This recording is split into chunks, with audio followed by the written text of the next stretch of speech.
Hello student, नमस्कार। My name is Brajesh and you are watching study by Brajesh. Dear friends, मैं ब्रजेश चंदेल आपका बहुत बहुत स्वागत करता हूं, वंदन करता हूं और अभिनंदन करता हूं।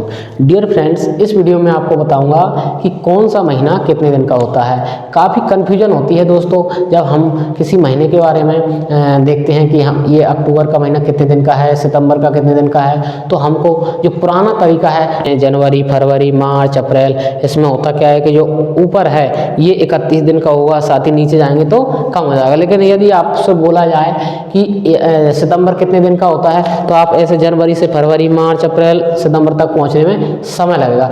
साथ ही ये थोड़ा अच्छा भी नहीं लगता कि किसी के सामने हम यदि बताएं कि ये कौन सा महीना कितने दिन का होता है इस तरह से, तो ये अजीब सा लगता है। इसलिए मैं आपको एक ऐसा तरीका बताने वाला हूँ कि आप सिर्फ चुटकियों में अपने दिमाग से बिल्कुल 2 सेकंड के अंदर अंदर बता सकते हैं कि कौन सा महीना कितने दिन का होता है। तो चलिए शुरू करते हैं। तो सबसे पहले मैं आपको लिख दे रहा हूँ कि भाई जो हमारे महीना कितने होते हैं, 12। एक साल में महीने कितने होते हैं, 12 एक साल में, ठीक है।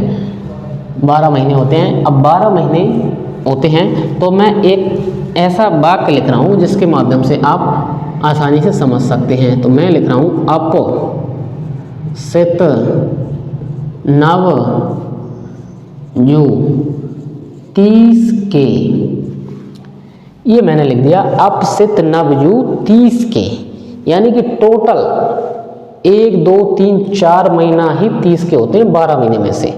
12 महीने में से टोटल 4 महीना 30 के होती हैं, बाकी सब 31 के। ये बड़ा अच्छा है कि आप सित नवजू 30 के, बाकी सब 31 के। आपको सिर्फ 4 महीना याद रखना है कि आपको सित नवजू, इनको एक एक करके मैं आपको बताने वाला हूँ। अभी थोड़ी देर रुक जाइए, आप वीडियो को शुरू से लेकर अंत तक देखिए। मैं आपको इनका मतलब भी बिल्कुल आसानी से बताने वाला हूँ, ठीक है। अब सित नवजू 30 के, बाकी सब 31 के, फरवरी 28 की। ये आपको ध्यान रखना है कि भैया फरवरी 28 की होती है। फरवरी कितने दिन की होती है, 28 की। इसका भी वो है कि चौथे वर्ष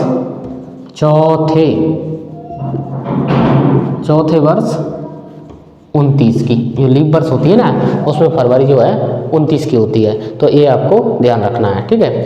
तो अब मैं इनका एक एक मतलब बता देता हूँ। अब से अप्रैल होती है दोस्तों। अब मतलब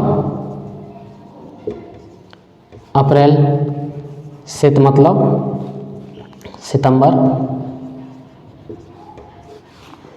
नव मतलब नवंबर, और एक और बचा है जू, यानी कि जून, ठीक है। ये हमारे 4 महीना टोटल हो गए। ये कितने दिन के होते हैं, 30 के, बाकी सब 31 के। अब याद कैसे करना, देखिए याद करने के लिए आपको सिंपली कुछ नहीं करना।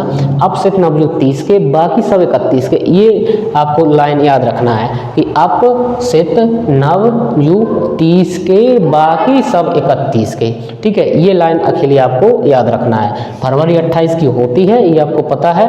चौथे वर्ष 29 की हो जाती है, ठीक है। अब से अप्रैल होता है, सित से सितंबर, नव से नवंबर और जू से जून। ये हमारा सूत्र है। कुछ भी कह लीजिए आप, सूत्र कह लीजिए, कुछ भी कह लीजिए, ठीक है। तो इस प्रकार से आपको आसानी से बता देना है। अब मैं आपको उदाहरण देकर बताता हूँ। जैसे किसी ने पूछा कि भाई अक्टूबर कितने दिन का होता है, तो आप तुरंत अपने माइंड में करोगे कि अब सित नवजू 30 की। अब सित नवजू 30 में अक्टूबर आ ही नहीं रहा तो 31 का है। मैंने पूछा किसी से या किसी ने मुझसे पूछा कि भाई सितंबर कितने दिन का होता है, तो सितंबर यानी कि हम तुरंत ही अपने दिमाग में लगाएं कि अब सित नवजू 30 के, सित मतलब सितंबर आ रहा है तो 30 का है। इस प्रकार हम बता सकते हैं आसानी से कि कौन सा महीना कितने दिन का होता है। दोस्तों, यदि ये जानकारी आपको अच्छी लगी तो आप कमेंट करके मुझे बताएं कि आपको जानकारी कैसी लगी। साथ ही चैनल को सब्सक्राइब करके वीडियो को लाइक कर दें, शेयर कर दें, और आप अगला टॉपिक मुझे बता सकते हैं कि इस बारे में आप वीडियो बनाएं तो मैं आपको उसके बारे में वीडियो बना के बताऊँगा।